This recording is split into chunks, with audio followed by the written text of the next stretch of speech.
Hello नमस्कार दोस्तों। यार रसिया को यूक्रेन पे इन्वेट किए हुए अब तक 49 दिन हो चुके हैं। कहीं ना कहीं स्टार्ट में रूस को ये लग रहा था कि हाँ वो यूक्रेन को 10-12 दिन में जीत लेंगे एंड उसके बाद वर्ल्ड के आगे आकर बोलेंगे कि हाँ देखो भाई साहब हमारे अगेंस्ट खड़े होने का नतीजा क्या होता है एंड जो हमारे खिलाफ खड़ा होगा उसका क्या होता है। सिंपल से अगर आप मैप को देखो देन आपको देखने के लिए मिलेगा कि यूक्रेन को रसिया ने सिर्फ और सिर्फ इसलिए पनिश किया क्योंकि रसिया नहीं चाहता था कि यूक्रेन नाटो में शामिल हो जाए। अगर आप यार ये नाटो कंट्रीज का मैप देखोगे देन आपको पता चलेगा कि इस्टोनिया एंड लताविया जो ऑलरेडी दो नाटो कंट्रीज हैं एंड इन दोनों कंट्रीज के जो बॉर्डर हैं वो रसिया के साथ शेयर होते हैं। इसके साथ आपको पोलैंड भी देखने के लिए मिल जाएगा एंड इसके आगे आपको लिथुआनिया भी देखने के लिए मिल जाएगा कि ये भी नाटो में शामिल है। अब यार इससे इंपैक्ट ये पड़ेगा कि जो बेलारूस है वो रसिया का साथी देश है, तो बेलारूस तो ज्वाइन कभी नहीं होगा, लेकिन अगर यूक्रेन भी ज्वाइन हो जाता देन जो बेलारूस है वो चारों तरफ से नाटो से घिर जाता एंड फिलहाल बेलारूस के तो चारों तरफ नाटो की आर्मी आ ही जाती एंड रसिया बॉर्डर पर भी दो तरफ से नाटो की आर्मी आ जाती। इसलिए रसिया ये बिल्कुल नहीं चाहता था कि यूक्रेन नाटो में शामिल हो, हालांकि यूक्रेन नहीं माना,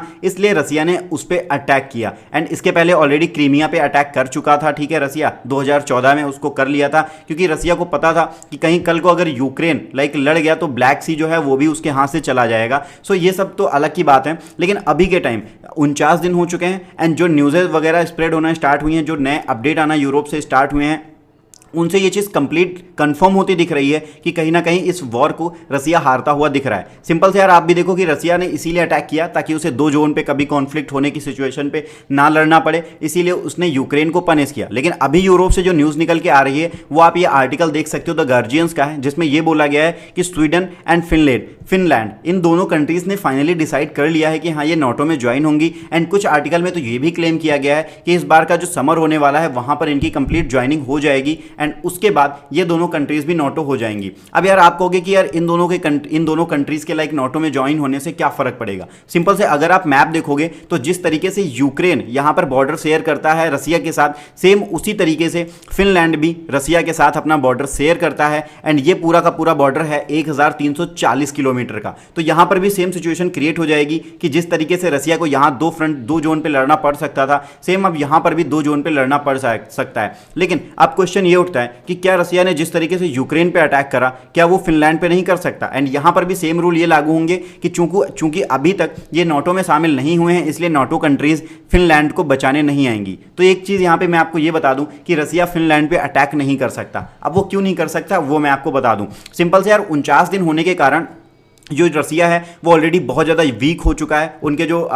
आर्मी है वो बहुत ज़्यादा वीक हो चुकी हैं, वो अपने बहुत ज़्यादा वेपन्स का यूज़ कर चुके हैं, उनकी जो करेंसी है ऑलरेडी बहुत ज़्यादा कमज़ोर है एंड इवन अभी तक वो यूक्रेन को जीत नहीं पाए हैं। इस सिचुएशन पे जब यार वो अभी तक एक देश को ही नहीं जीत पाए हैं देन दूसरी तरफ फिनलैंड पे भी अटैक करना एंड उसको जीतने के सपने देखना कहीं ना कहीं रसिया के लिए सपने के समान ही होगा एंड इसीलिए फिनलैंड और स्वीडन ने ये डिसाइड करा है कि हाँ भाई साहब अब हम नाटो में शामिल होने जा रहे हैं। एंड कहीं ना कहीं जिस वजह से रसिया ने यूक्रेन को पूरी तरीके से बर्बाद कर दिया वो पूरा का पूरा मिशन फेल होता हुआ दिख रहा है, क्योंकि फिनलैंड के जैसे ही ज्वाइन होगा सारी की सारी जो नाटो आर्मी है वो यहां पर आ जाएगी एंड फिर इधर पूरी तरीके से वो अटैक कर सकते हैं मान लीजिए अगर कभी कॉन्फ्लिक्ट होता है। एंड इस एरिया में फिर जो रूस है वो फिनलैंड के साथ कुछ नहीं कर पाएगा क्योंकि नाटो का रूल आप सबको पता ही है कि अगर एक कंट्री पे अटैक देन हर एक कंट्री पे अटैक माना जाएगा। हालांकि अगर आप देखो तो इसके अगेंस्ट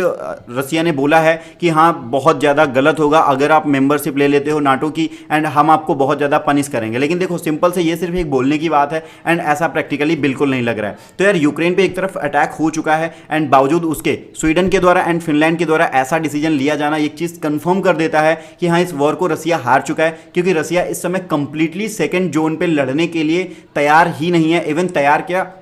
अगर वो तैयार हो भी तो नहीं लड़ सकता, क्योंकि एक तरफ जब आप यूक्रेन ही नहीं जीत पाए जो कि आप सोच रहे थे कि 8-10 दिन में ही हम जीत लेंगे, उसमें आपको 49 दिन लग गए एंड इवन अभी भी आपकी आर्मी वहां पर अपनी जान गंवा रही है, आपके जो वेपन्स है वहां पर फेल होते जा रहे हैं। आप रसिया की बहुत सारी आर्मी को ऑलरेडी कैप्चर कर लिया गया है, तो वहां पर बहुत सारी चीज़ें हैं, रसिया को बहुत सारे ग्रुप से बाहर कर दिया गया है। तो फिनलैंड पर अटैक कर पाना फिलहाल रसिया के लिए बहुत ज़्यादा कठिन सिचुएशन है। एंड अगर फिनलैंड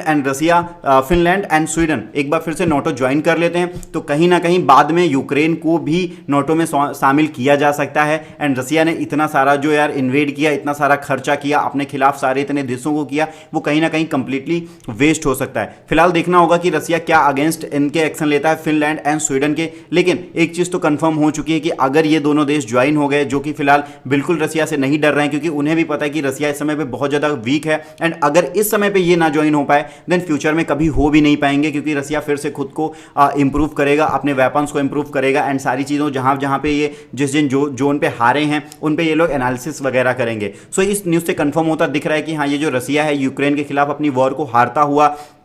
कंप्लीटली आगे बढ़ रहा है। एंड मेरे हिसाब से तो अब ये इन्वेड सक्सेसफुल होने ही वाला नहीं है, क्योंकि ऑलरेडी रसिया कमजोर है, एंड स्वीडन एंड आपका फिनलैंड ऑलरेडी ज्वाइन करने वाले हैं। सो उम्मीद करूंगा आज का ये वाला वीडियो आपको पसंद आया होगा। अगर वीडियो पसंद आया तो लाइक करो, चैनल को